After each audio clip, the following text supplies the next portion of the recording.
Kingsmarch.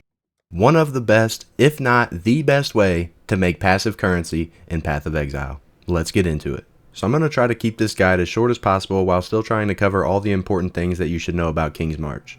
First things first, you're going to need some gold. Once you have some gold, you can go to Kingsmarch by talking to Johan and teleporting there for the first time. After that, it is going to show up as an option on your waypoint teleports. Once inside of Kingsmarch, you're going to speak to whoever you need to for the small initial quest line and then make your way over to Ralph in the corner. Ralph is where you are going to hire workers for the town, and when opening up his recruitment board, you will see there's a lot going on. So let's just break down everything that we see here. Over here, you can see the cost to hire this worker. And underneath that, you can see the wage that you must pay that worker hourly, which we will cover in a little bit. On the left side, we have the worker's skills. There are 6 skills in total: mining, smelting, shipping, mapping, farming, and disenchanting, as well as fishing. These skills can range from level 1 to level 5, with 5 being the highest and what we are looking for. Finally, up top, we have 2 different buttons to reroll recruits. I'm going to be completely honest with you guys and just tell you up front that you should probably never use the left reroll, as the right reroll option for 16k gold is so much stronger than the left option. But starting out, put aside about 50% of the current gold that you have to purchase workers. You really want to look for at least like 1 disenchanter that is level 4 or 5, around 3 to 6 shippers that are level 4 or 5, and 18 at the most, or as many level 3 to 5 farmers as you can purchase before spending that 50% of the gold that you set aside. If you also have like around 500k gold starting out, I would probably pick up a few level 4 to 5 mappers, but these have a lot of upkeep early on, so I wouldn't really worry too much about them if you don't have a lot of gold right now. And then we don't really care about mining or smelting guys right now, which I'll explain a little bit later in the video. As mentioned before, each worker has an hourly wage that must be paid. This is where you can see the total hourly wage that must be paid to your entire town,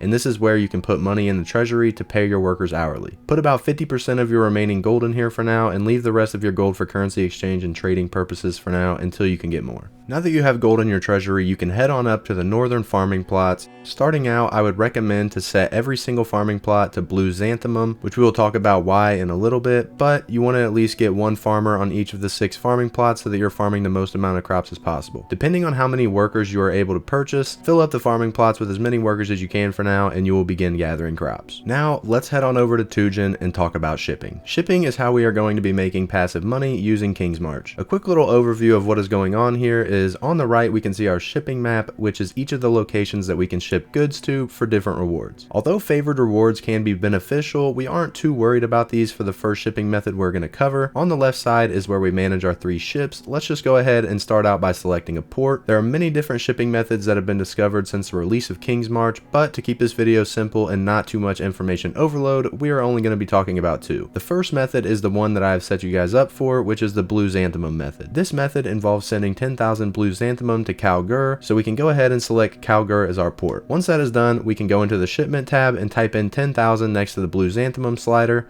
and then at the top we can see our shipment value is 240,000. This number correlates to the amount of thaumaturgic dust that we can use in a shipment. I know we haven't talked about dust yet, but just know that dust can be used to double the value of your shipment and increase the rewards that you get from shipping. As we can see here, we have a 100% risk ratio, which basically means our shipment is going to be lost. We want the risk to be at 0%, and to do this, we need to assign crew members to this ship. For 10,000 blue xanthemum and no dust, you are going to need 2 level 4 shippers and a level 3 shipper, or a level 4 and a level 5 shipper to get the risk to 0. For 10,000 blue xanthemum and 240,000 dust, you are going to need 2 level 5 shippers and a level 3 shipper to get the risk to 0. This strategy can return up to like 3 or 4 divines per ship and probably averages about a divine every 3rd ship or so, depending on if you are using dust or not. Essentially, you want to be sending all 3 ships as often as you can to Kalgur with 10,000 blue xanthemum. Even if you do not have any dust, this is still a good method. And then the second method we are going to talk about is one that I use personally, which is the 50 mil method. For this method, you're going to need a lot of gold for farmers and a fair amount of divines to purchase dust, which I know we still haven't covered yet, but essentially you're going to be sending a 25 million value shipment of various crops along with 25 million thaumaturgic dust for the maximum shipment value of 50 million. I typically send this to one of the 2 closer ports. This is going to require 6 crew members at level 5 shipping to get 0% risk, but for this method I do personally try and send this to a port that has around 80 to 150% favored resources and crops. If neither of my 2 closer ports have this much, sometimes I will send the shipment anyways, or I will fill the favored resources by shipping those resources to that port in order to reset their favorite list and get a better crop outcome as seen here.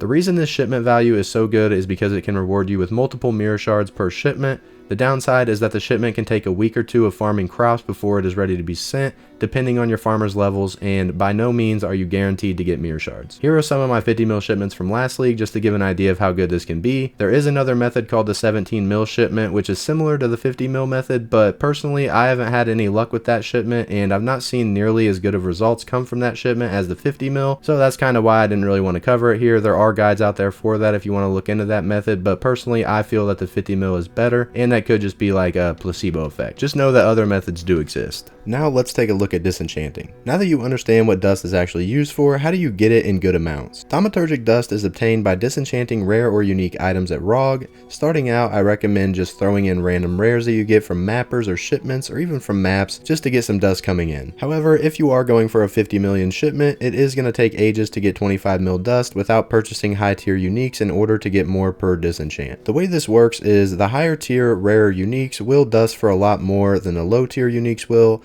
but it is also important to note that quality from your items will significantly increase the amount of dust that you receive from an item. Here's a website that I use to see the best chaos to dust ratios on uniques currently. I'm going to leave this in the description, and this does help a lot, especially in 50 mil shipments. You may have noticed that I haven't really mentioned mining or smelting basically at all throughout this entire video, and that is because shipping bars in Kingsmarch rewards you with gear, which if you're only here for the purposes of making passive money, it's kind of a waste of time. An exception could be made for Verisium bars, as those give stacked decks when shipped to Nagakanu and scarabs when shipped to Ribbonfell, but you can accumulate these by using this scarab without having to worry about paying miners and smelters hourly wages to make them for you. The only other reason to ship bars in Kingsmarch is, like I mentioned before, to reset the port favorites, although you definitely do not need to do that. Lastly, we need to talk about mappers. Mappers are great as they will run maps for you and they don't really care about bad layouts. Once you assign some mappers to a map device, literally just alch some maps and throw them in there and they are going to run them and give you rewards. You will see their chance of dying by hovering a map once you have placed it in the device, and I personally do not recommend running anything over like 4% unless you just want to reroll often to purchase more mappers, which can be expensive. Mappers are going to return a lot of divines and Valdos boxes, and they're also able to drop divination cards that are on that map as well. The downside to mappers is that their hourly cost is actually just insanely expensive. As we can see here, my hourly wage without mappers currently is running at about 19,000 per hour, which is almost entirely made up from my farmers. However, whenever I activate my mappers, my hourly wage shoots up to about 68,000 gold per hour, which is quite a bit of upkeep and requires a very good gold income to keep up with. If you aren't making a lot of gold each hour, I would recommend not running mappers until you can afford them and just focus on shipments for passive income, as farmers are much cheaper. One last thing we're going to touch on real quick is the boss encounters. Occasionally your mappers and shippers will be taken hostage by pirates. You can either pay them 50,000 gold ransom or you can fight them. I recommend just fighting them every time they take your crew hostage, especially if it is your shipment, as paying this ransom will let you keep your crew, but you will lose the shipment, which is not something that we want. Do note, however, that if you die during the boss fight, you will lose your crew and the shipment. For the mapper encounter, you can just pay him the ransom if you want, as you will only lose the one map, but you can also kill him and get some gold from him as well. So that's going to wrap up the video. I know I didn't cover everything about Kingsmarch here, but I did want to give people who haven't really tried Kingsmarch too much a little starter guide on how things work and what you should focus on if you just want some passive income from this mechanic. If you have any questions about how things work or something that you think I should have mentioned, go ahead and leave it in the comments and I will make sure to reply to it. Thank you all for watching, and I will catch you